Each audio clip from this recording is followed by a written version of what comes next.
जब Nazi Germans के gas chamber सामने आए और हिटलर की तरफ से यहूदियों पे किया जाने वाला जुल्म सामने आया तो पूरी दुनिया ने इकट्ठे होकर वादा किया कि आज के बाद किसी भी कौम को उसकी रंग, नस्ल, जुबान या मजहब की वजह से इस तरह टारगेट नहीं किया जाएगा। लेकिन वो कहते हैं ना, हिस्ट्री रिपीट्स इटसेल्फ, तारीख खुद को दोहराती है।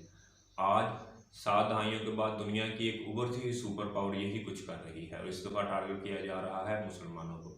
अस्सलाम वालेकुम, मेरा नाम है सकलैन मुश्ताक और आज इस चैनल के पहले एपिसोड में हम वीगन मुस्लिम्स पर होने वाले मज़ालिम के मुतल्लिक़ बात करेंगे और बात करेंगे कि क्यों मुसलमान ममालिक इन वीगर्स के हक़ में आवाज़ नहीं उठा रहे। वीडियो के स्टार्ट में वीगर मुस्लिम्स की ब्रीफली हिस्ट्री डिस्कस कर लेते हैं। वीगर मुस्लिम्स के बावजूद बेसिकली टर्किश और यूरोपियन नस्ल थे जिन्होंने 10वीं सदी ईस्वी में इस्लाम कबूल किया।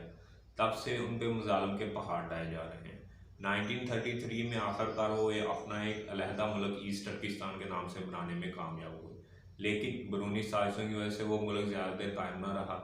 फिर 1944 में उन्होंने ईस्ट टर्किस्तान की रियासत को रीस्टैब्लिश किया, यानी दोबारा बनाया। लेकिन जब चाइना में 1949 में कम्युनिस्ट इनकलाब आया तो चाइना ने अपनी आर्मी की मदद से ईस्ट टर्किस्तान पर हमला किया और उसे अपना एक अलहदा सूबा बना लिया, जिसका नाम उन्होंने ज़ीजियांग रखा। दोस्तों, ये सूबा चाइना के लिए बहुत अहम है। इस सूबे की अहमियत का अंदाज़ा आप इस चीज़ से लगा सकते हैं कि चाइना के टोटल गैस के रिजर्व में से 1/3 इस सूबे की मलकियत है। चाइना के टोटल कोल के रिजर्व यानी कोयले के रिजर्व में से 38% इस सूबे की मलकियत है। मालतनी ज़खायर से मालामाल होने के साथ साथ ये सूबा ज़रखेज़ भी बहुत है।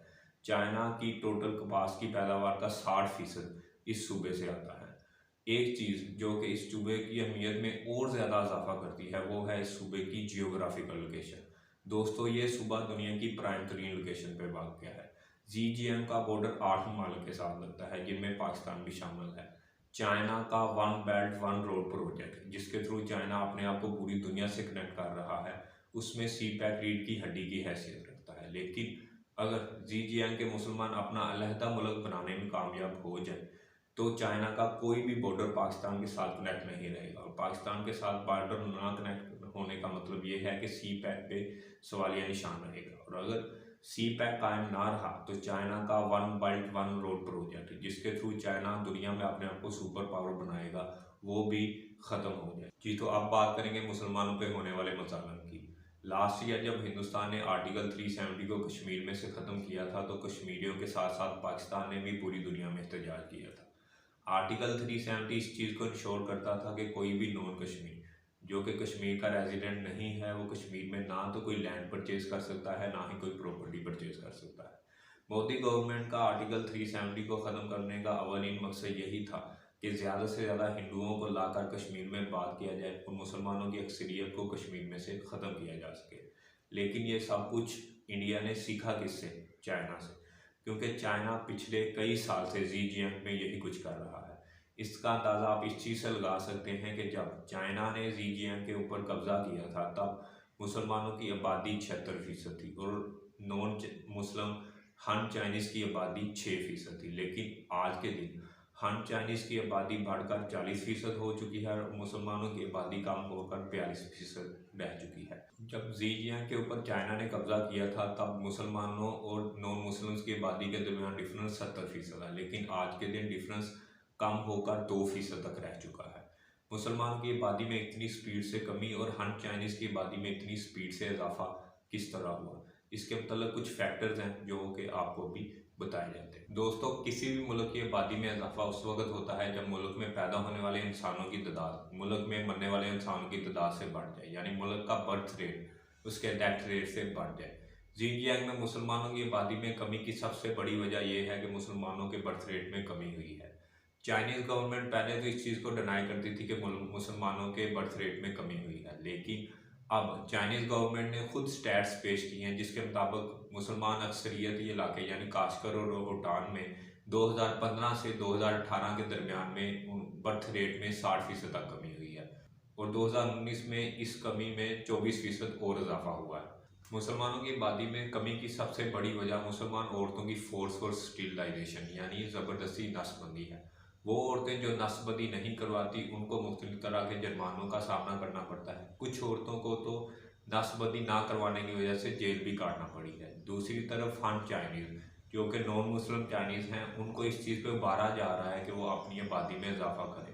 अपनी आबादी में इजाफा करने के लिए उनको मुख्तलिफ तरह की सब्सिडीज़ दी जा रही है। वैसे तो जब से ईस्ट टर्किस्तान के ऊपर चाइना ने कब्जा किया है, तब से मुसलमानों के ऊपर मुज़ालम किए जा रहे हैं, लेकिन इन मुज़ालम की शिद्दत में इजाफा 2009 में होने वाले एक वाक़े से हुआ। 2009 में चाइना में बीजिंग ओलंपिक्स होना थे।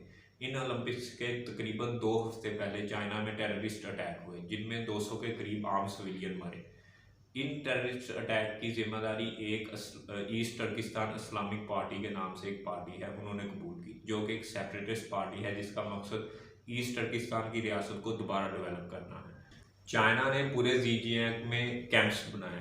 अकॉर्डिंग टू चाइनीज़ गवर्नमेंट ये री एजुकेशन कैंप्स हैं जिसमें वीगर्स को टेक्निकल स्किल दिए जाते हैं, लेकिन लीक्ड वीडियोस और डॉक्यूमेंट्स इस चीज़ को डिनाई करते हैं। लीक्ड वीडियोस में साफ दिखाई देता है कि मुसलमानों को कम्युनिस्ट नज़रियात को अडोप्ट करने और इस्लामी नज़रियात को छोड़ने के लिए टॉर्चर किया जा रहा है।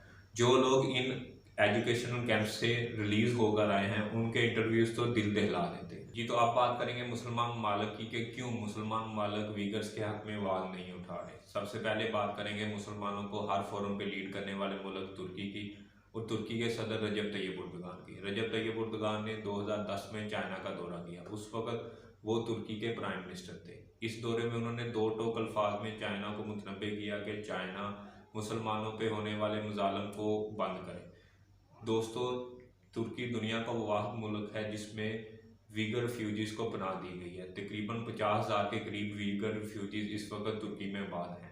2019 में रजब तैयब उर्दगान ने चाइना का दौरा किया। इस दौरे में रजब तैयब उर्दगान ने मुख्तलिफ तरह की डील साइन की। इन डील्स में एक डील ये भी थी कि तुर्की जल्द से जल्द वीगर रिफ्यूजीज़ को चाइना के हवाले करेगा। रजब तैयब उर्दगान ने इन डील्स पे साइन तो कर लिए, लेकिन इन डील्स की तस्दीक के लिए रजब तैयब उर्दगान को इन डील्स को अपनी पार्लियामेंट के सामने पेश करना था। लेकिन अब तक रजब तैयब उर्दगान ने इन डील्स को अपनी पार्लियामेंट के सामने तस्दीक के लिए पेश नहीं किया। रजब तैयब उर्दगान की ओपोजिशन अभी उनसे ये मुतालबा कर रही है कि जो डील वीगर्स के मतलब चाइना से साइन किए हैं उनको वापस किया जाए। अभी कुछ न्यूज़ एजेंसी ने ये न्यूज़ भी ब्रेक की है कि चाइना तुर्की को जो वैक्सीन दे रहा है उसमें ये डील भी है कि चाइना जल्द से जल्द अपने वीगर रिफ्यूजीज़ जो कि वीगर चाइना से भागकर तुर्की में पनाह लिए हुए हैं उनको तुर्की से वापस चाहता है। जी, तो अब बात करेंगे सऊदी अरब की, और सऊदी अरब के क्राउन प्रिंस मोहम्मद बिन सलमान की। मोहम्मद बिन सलमान जब क्राउन प्रिंस बने तो सबसे पहले उन्होंने जिस मुल्क का दौरा किया वो चाइना था। इस दौरे के एंड में जब उनसे वीगर मुसलमानों पे होने वाले मुज़ालम के मतलब बात की गई तो उन्होंने कहा कि चाइना का राइट है कि वो टेररिस्ट के अगेंस्ट कोई भी एक्शन ले। हम चाइना को टोटली सपोर्ट करते हैं जो एक्शन वो मुसलमानों के अगेंस्ट टेररिज्म के नाम पे ले रहा है। जी, तो आप बात करेंगे पाकिस्तान के वज़ीर-ए-आज़म इमरान खान की। इमरान खान साहब ने जब अपना ओहदा संभाला था तब उनसे जब वीगर्स के मतलब सवाल किया जाता था तो वो बिल्कुल लाइल्मी का इजहार करते थे, लेकिन अब जब फ़ॉरेन इंटरव्यूज़ में इमरान खान साहब से वीगर्स के मतलब सवाल किया जाए तो वो कहते हैं कि हम इंटरनली चाइना के साथ राब्ते में हैं और चाइना जल्द से जल्द हमारे कंसर्न्स को दूर करेगा। यही जवाब हमारे फ़ॉरेन मिनिस्टर शाह महमूद कुरैशी साहब भी फ़ॉरेन इंटरव्यूज़ में देते हैं, लेकिन ये सवाल पाकिस्तान के वज़ीर-ए-आज़म, पाकिस्तान के फ़ॉरेन मिनिस्टर के लिए गले की हड्डी बन चुका है। इसके मतलब जब भी उनसे सवाल किया जाए कोई कन्विंसिंग आंसर ना तो इमरान खान साहब दे पाते हैं और ना ही शाह महमूद कुरैशी साहब। दोस्तों, कोई भी मुल्क, ख़ास तौर पे कोई भी इस्लामी मुल्क इस वक्त वीगर्स के हक़ में आवाज़ नहीं उठा रहे।